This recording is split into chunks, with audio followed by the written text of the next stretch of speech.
Was the T-Rex in Jurassic World Rebirth a hybrid? I've seen a lot of people call it a hybrid ever since like the first trailer came out. And one of the biggest reasons why they call it a hybrid is because we see it swimming. And I understand why that's weird for a lot of people. It's probably weird for them for T-Rex in general, and it's weird for them for the T-Rex in, like, for Tyrannosaurus in the Jurassic franchise. But I definitely don't think that's enough to justify calling it a hybrid. I think people are a little bit too loosey-goosey with their, like, how they label these dinosaurs as hybrids in this franchise. Because in reality, in real life, there's no reason to think the T-Rex couldn't swim.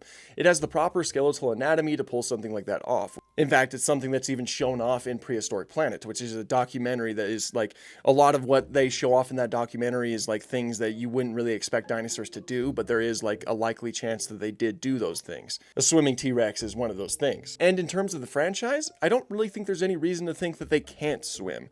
I mean, obviously the very first novel by Michael Crichton did have a T-Rex swimming. It had the main T-Rex swimming in that book. And while that's not canon to the rest of the movie franchise, the first film was actually going to adapt that scene onto the big screen.